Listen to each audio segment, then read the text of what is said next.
자, 모의고사 2주차 문제 해설 동력 파트가 되겠습니다. 첫 번째 문제는 유도 전동기 기동 방식 선정 시 고려사항이고, 교재에 있는 대로 전압 강화 고려해야 된다, 기동 토크 고려해야 된다, 기동 시간 대량 고려해야 된다라는 것을 수식과 그림으로 잘 표현을 해줬고, 이 답안 같은 경우에는 부하 토크와 전동기 토크 관계에 의해서 안전 운전이 되느냐 안 되느냐를 언급을 해줬는데, 기동 방식을 선정하면서 예를 들어서 Y델타 기동을 할 경우에는 직익 기동보다 토크가 떨어지고 이럼으로써 기동에 실패할 수 있는 문제들이 생기는 건데, 그런 것들은 이런 그림들을 통해서 설명을 해줘야 됩니다. 그래서 이 그림은 다소 방향이 빗나가 있는 거고, 이 문제가 10점짜리로 연습을 했지만 25점짜리로 나오더라도 동일하게 같은 패턴으로 쓸 수가 있고, 대신에 조금 살만 더 붙이면 되는 것이죠. 그래서 개요에서는 항상 문제에 대한 정의, 결론, 문제점 이런 것들을 집약적으로 언급을 할 수가 있다고 했죠. 그러니까 문제가 기동 방식 선정 시 고려사항이니까, 유도전등기는 기동 시에 직익 기동 시 5에서 6번의 기동줄과 흘려서 전압 강화라든가 계통의 문제점을 일으킬 수 있으므로 이에 대한 고려가 필요하다, 뭐 이런 식으로 개요는 작성해 주면 되고, 고려사항에서 앞에서 쓴 답안들 4가지 서술해 주면 되고, 여기에서 비상발전기 용량 산정 시도 충분히 넣어줄 수 있습니다. 그래서 동력 부하 같은 경우에는, 특히 동력 부하 같은 경우에는 비상발전기 부하로 들어가 있는 경우가 많죠. 그런데 그 비상발전기 부하 용량을 계산할 때 기동 방식에 따라서 직익 기동일 경우에 고려해주는 계수, Y델타일 경우에 리액터 기동일 경우에 이런 것들이 우리가 비상 전원 파트에서 발전기 용량 계산식에서 다 했던 수식이기 때문에, 이런 것들이 25점짜리로 나온다라고 하면 교재에 있는 이런 것들 써서 분량을 좀 더 늘려줄 수가 있고, 뭐 쓰는 패턴은 항상 개요에서 정의 써주고, 정의라든가 전체에 대한 문제 요약 이런 것들 써주고, 문제에 묻는 말 대답을 해주고, 그럼 실무에서 적용을 어떻게 할 것인지 요 표를 가지고, 교재에 있는 이 표를 가지고 또 설명을 해주면 되겠습니다. 그래서 실무에서 실제로 적용할 경우에는 이런 여러 가지를 고려를 해야 되지만, 실제적으로는 용량에 따라서 실무에서는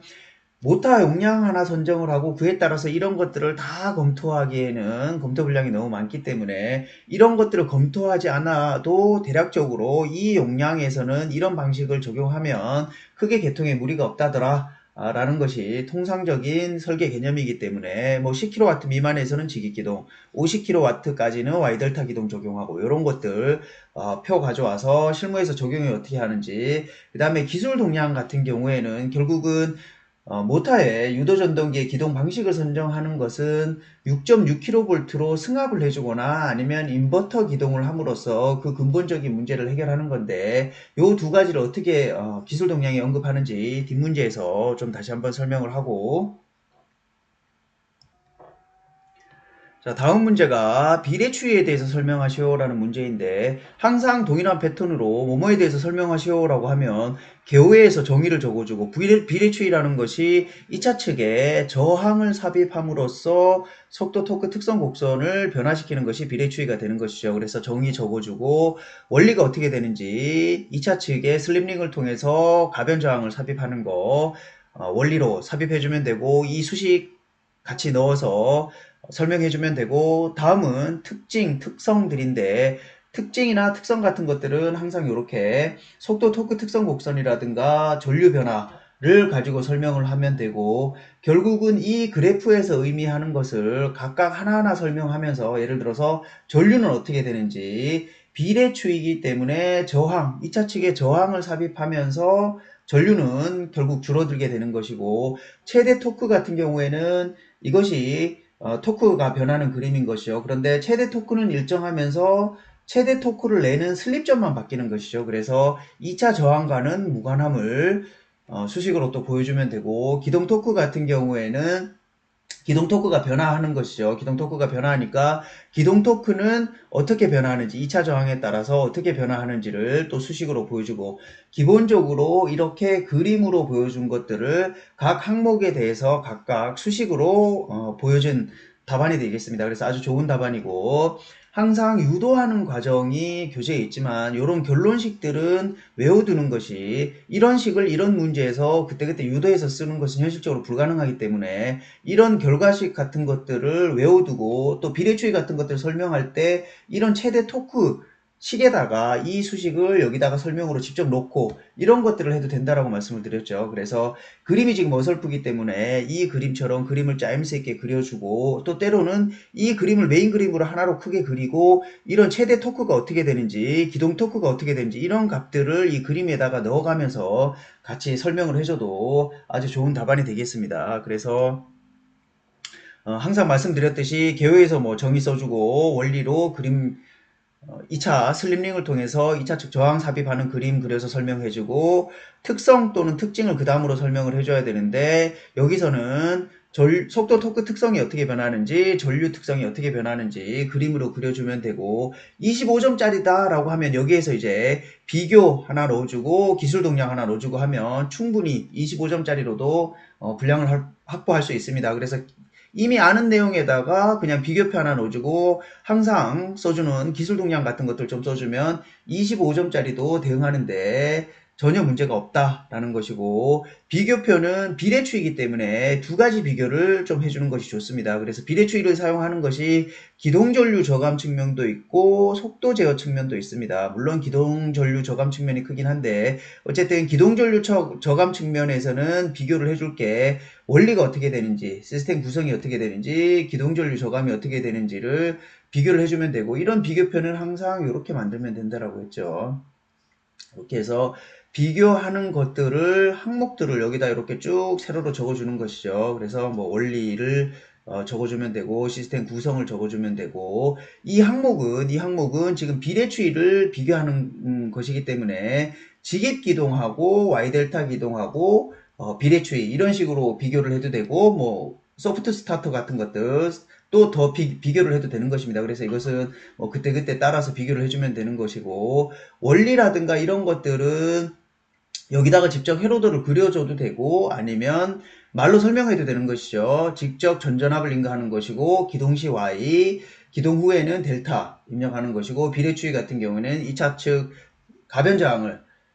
사용하는 것이고 구성 같은 경우에는 직입기동 같은 경우에는 이것도 마찬가지로 구성도를 그려도 되고 아니면 뭐 시스템 구성이 간단하다 Y델타 같은 경우도 마그네틱 컨택터로만 하면 되니까 시스템 구성이 간단하고 비례추이 같은 경우에는 슬립링도 있어야 되고 가변저항도 있어야 되고 시스템 구성이 비교적 복잡한 것이죠. 그래서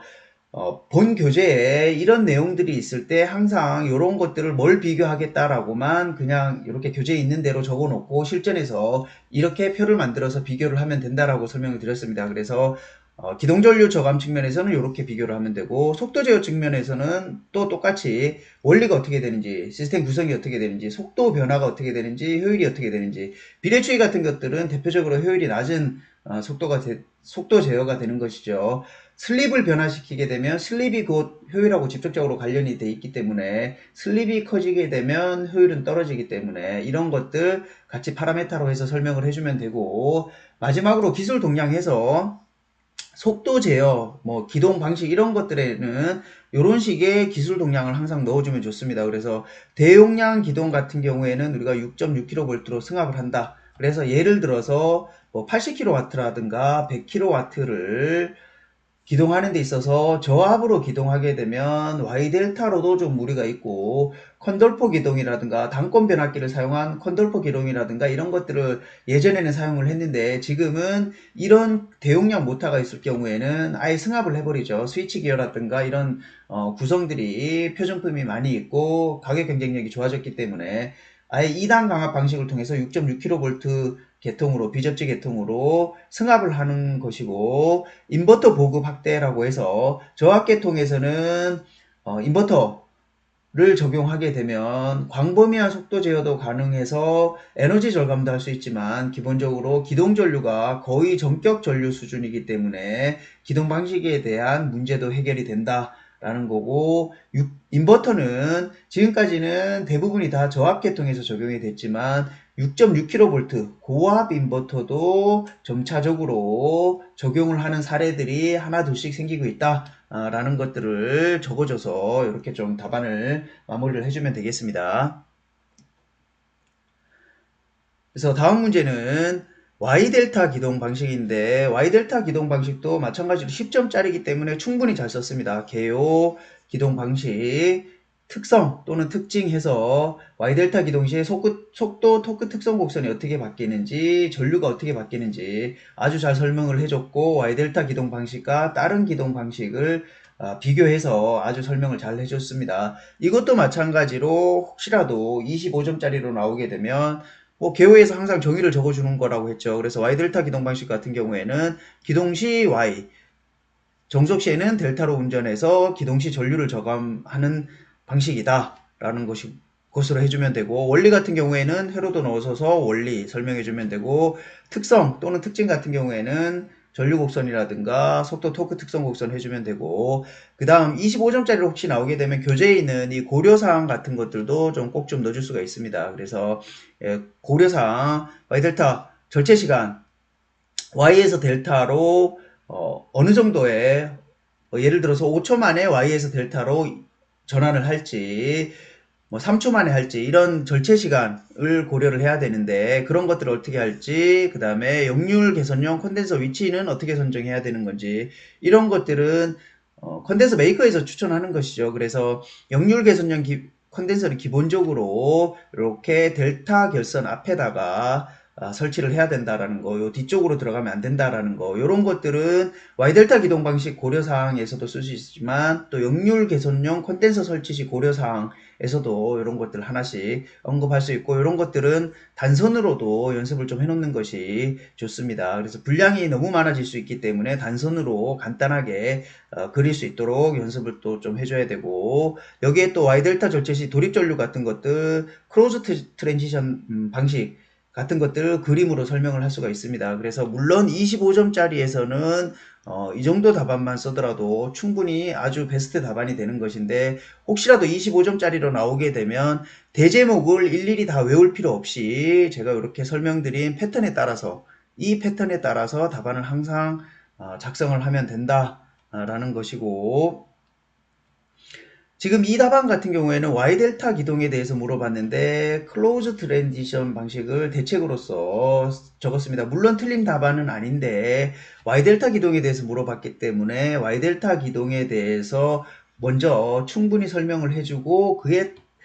그리고 고려사항으로 클로즈 트랜지션 방식이라든가 이런 것들을 부가적으로 좀 언급해 주는 것이 좋습니다. 클로즈 트랜지션 방식을 먼저 설명하게 되면 답안이 좀 빗나갔다라고 생각을 할 수가 있기 때문에 충분히 원하는 답안을 설명을 해주고, 클로즈 트랜지션에 대해서 적대 이렇게 많은 지면을 할애하기보다는 이런 것 그냥 회로도만 그려주고, Y에서 델타 절체 시에 전격 전류의 순시치로 10배 정도의 큰 도립 전류가 흐를 수 있기 때문에 이렇게 크로즈 트랜지션 방식 적용할 수 있다라는 거, 그 다음에 두 번째 해서 역률 개선용 컨덴서의 설치 위치 고려해서 앞에서 설명했던 그런 부분들 적어주면 되겠습니다. 그래서 묻는 말에 크게 집중을 하고 부가적인 아이템들에 대해서는 너무 많은 지변을 하려는 하는 것은 그렇게 10점, 특히 10점짜리에서는 그렇게 좋지 않다라는 것을 말씀을 드리고, 다음 영상에서 계속 진행을 하겠습니다.